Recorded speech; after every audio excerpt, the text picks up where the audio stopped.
Bugun xolesterin miqdorini kamaytiruvchi top 6 mahsulot haqida gaplashamiz.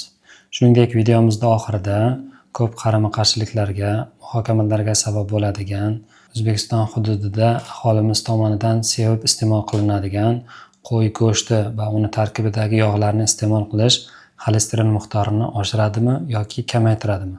Bu borada Daniyaning Kopengagen universiteti olimlari bilan O'zbekiston hududida o'tkazilgan kichik ilmiy tekshiruv natijalari qanday bo'ldi? Shu haqida ma'lumot beramiz.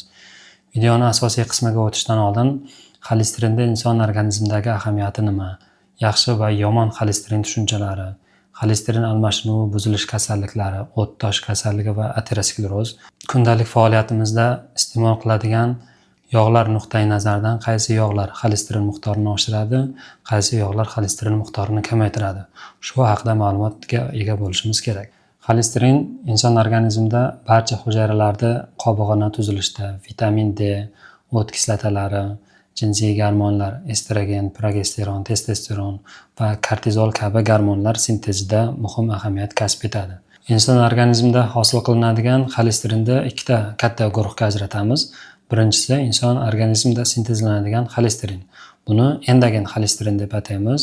Endogen xolesterinlarda 50% dan ko'proq qismi jigarda, 15-20% ga yaqin qismi ichaklarda va qolgan qismi teri, jinsiy bezlarda sintezlanadi. Tashqaridan ovqat bilan tushadigan xolesterinlarni esa biz eksogen xolesterinlar deb ataymiz. Demak, normada sog'lom odamlarda endogen va eksogen xolesterinlar o'rtasida o'zaro muvozanat ta'minlanadi. Ya'ni tashqaridan tushadigan ovqat bilan qabul qiladigan xolesterin miqdori oshadigan bo'lsa, ichki endogen yo'l bilan hosil qilinadigan xolesterinlar sintezi kamayadi. Ko'pgina kasalliklar va qarish jarayonlarida esa ushbu muvozanat buzilib boradi. Demak, ovqat bilan qabul qilingan xolesterin ichaklardan qon tomir orqali so'rilib jigarga yetkaziladi. Jigarda esa ushbu xolesterin biz yuqorida aytib o'tilgan vazifalarni bajarish uchun to'qimalarga va organlarga qon orqali yetkaziladi. Xolesterin tabiatan yog' modda hisoblanadi, qon esa tabiatan suvga yaqin. Bizga ma'lumki, yog'lar suvda erimaydi. Shuning uchun u jigardan to'qimalarga tashilishi uchun o'zi eruvchan holatga o'tishi kerak bo'ladi va oqsillar bilan turli xil miqdorda birikib, lipoproteinlar deb ataladigan birikmalarni hosil qiladi. Aynan mana shu lipoproteinlarni birikmalar turiga qarab biz yaxshi va yomon turdagi xolesterinlarga ajratamiz. Yomon turdagi xolesterinlar bu past zichdikdagi lipoproteinlar hisoblanadi. Ularning asosiy vazifasi xolesterinda jigar to'qimasidan biz yuqorida aytib o'tilgan vazifalarni bajarish uchun to'qima va organlarga yetkazish vazifasini bajaradi. Aslida bu normal holat hisoblanadi. Unda biz nima uchun buni yomon xolesterin deb ataymiz? Demak, ushbu maqsadlarda sarflangan va ortib qolgan xolesterinlar asta-sekin qon tomir devorlariga o'tirishni boshlaydi va qon tomir devorlaridagi kichik ko'zga ko'rinmas mikroskopik darajadagi mikrotravmalar, yallig'lanish jarayonlari keyinchalik ateroskleroz deb ataluvchi kasalliklarning rivojlanishi uchun asos bo'lib xizmat qiladi. Yuqori zichdikdagi lipoproteinlarni esa biz yaxshi xolesterin deb ataymiz. Ularning asosiy vazifasi mana shu tomirlarda o'tirib qolgan ortiqcha xolesterinni o'zi bilan biriktirib, jigar to'qimasiga olib kelish vazifasini bajaradi. Xolesterinning katta qismi past zichdikdagi lipoproteinlar tarkibida saqlanadi. Ushbu turdagi lipoproteinlarda tanib, o'ziga hujayraga kiritib oladigan retseptorlar sintezida insulin, tireotironin gormoni ishtirok etadi.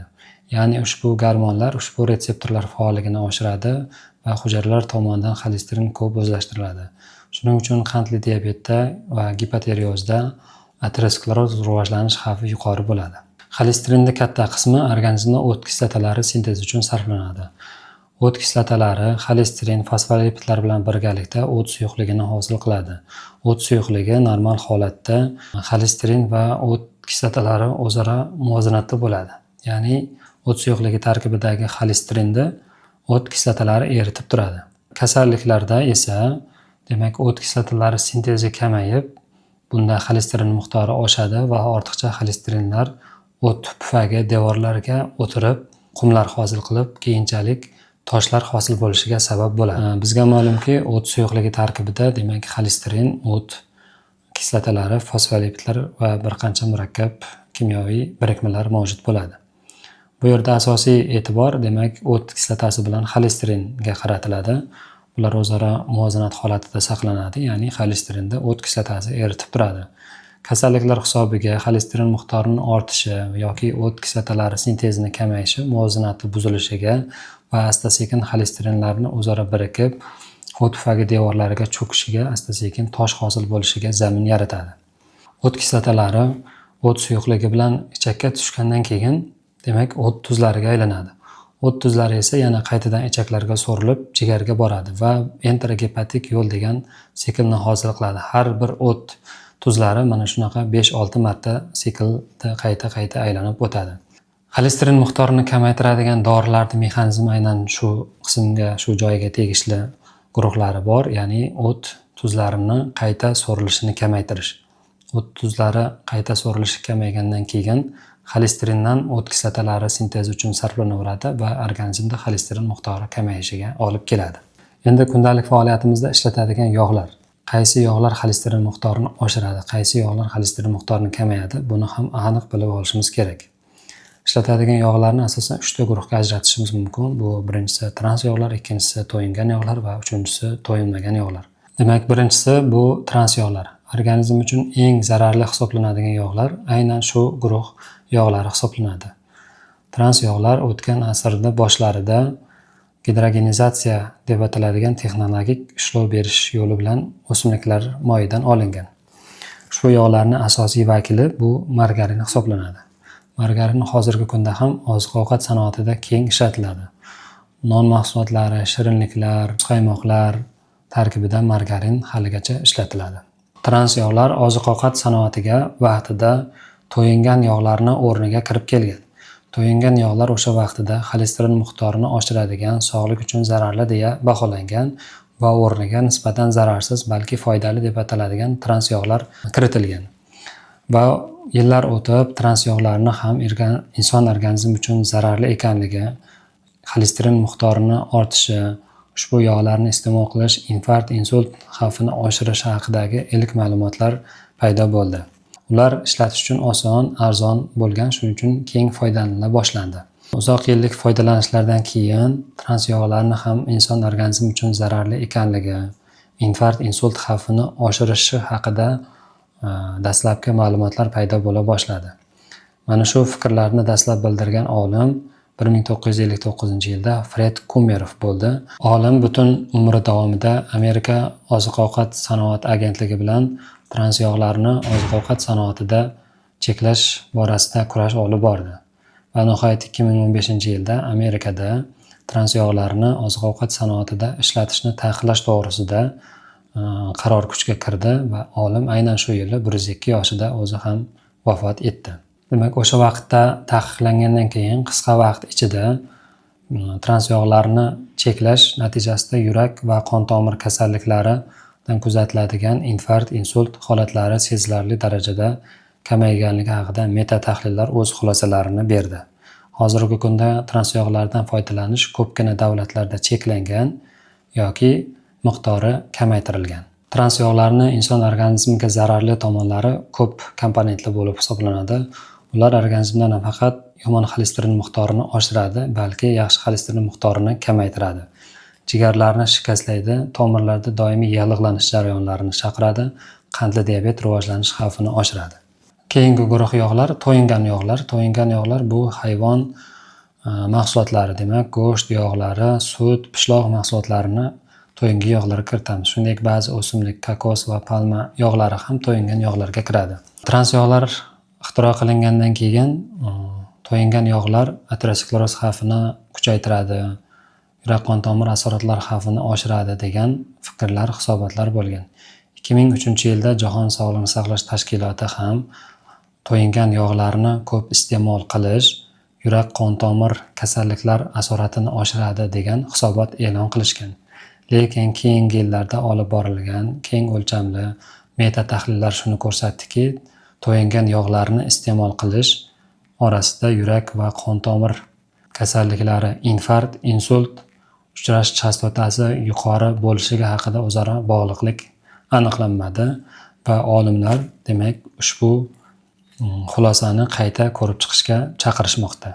To'yingan yog'larni iste'molini cheklash haqidagi rasmiy versiya hozir ham mavjud. Sababi yog'larni ko'p iste'mol qilish, ularda yuqori kaloriya ekanligi, ortiqcha tana vazni, semizlik rivojlanishi va buning hisobiga organizmda umumiy sog'ligi yomonlashuvidan xavotirda. Uchinchi guruh yog'larimiz bu to'yinmagan yog'lar hisoblanadi. Poli va mono to'yinmagan yog'lar bor. Ular kana kunjut yog'lari, zig'ir yog'lari, kungaboqar yog'lari, aynan shu to'yinmagan yog'lar qatoriga kiradi. Biz mavzumiz boshida aytib o'tgan top 6 mahsulot, ya'ni xolesterin miqdorini kamaytiradigan mahsulot deganimiz aynan shu yog'larga tegishli hisoblanadi. Bu yog'lar organizmda yomon xolesterin miqdorini kamaytiradi, yaxshi xolesterin miqdorini esa oshiradi. Ushbu mahsulotlarga birinchi o'rinda zaytun yog'i, ikkinchi o'rinda avokado, uchinchi o'rinda baliq yog'i, to'rtinchi o'rinda pista, beshinchi o'rinda bodom va oltinchisi grek yong'og'i. Mana shu mahsulotlarni kundalik ovqat ratsionimizda ko'paytirish orqali ateroskleroz rivojlanish xavfini sezilarli darajada kamaytirish mumkin. Yana bir qiziqarli qarama-qarshi fikrlar ko'p uchraydigan holat biri bu o'zimizda sevib iste'mol qilinadigan qo'y go'shti va yog' haqida. Kimdir qo'y go'shti va yog'ini iste'mol qilish qondagi xolesterin miqdorini oshiradi desa, yana kimdir xolesterin miqdorini kamaytiradi deyishadi. Aynan shu borada o'zimizda O'zbekistonda Daniyaning Kopengagen universiteti olimlari bilan birgalikda kichik ilmiy tekshiruv o'tkazildi. Bu ilmiy tekshiruvda natijalari 2023-yilda chop etildi. Demak, qo'y go'shti va yog'larini iste'mol qilgan insonlarda vaqt o'tishi bilan yomon xolesterin miqdori kamayishi aniqlandi. Demak, o'sha qo'y go'shti va yog'lari tarkibida ham to'yinmagan yog'lar nisbatan ko'p uchrar ekan. Bu tekshiruvda 263 kishi qatnashgan. Albatta, bu hajm juda ham kichik. Hammada ham 100% shunday bo'ladi degan xulosani berish uchun bunda demak 263 kishi emas, balki 263 ming kishi qatnashish va keng ko'lamli tekshiruvlarni o'tkazishga to'g'ri keladi. Bugungi mavzumiz shular haqida edi. Agar sizda ham xolesterin haqida savollar bo'lsa, izohlarda yozing. Keyingi videolarni o'tkazib yubormaslik uchun albatta kanalimizga obuna bo'ling.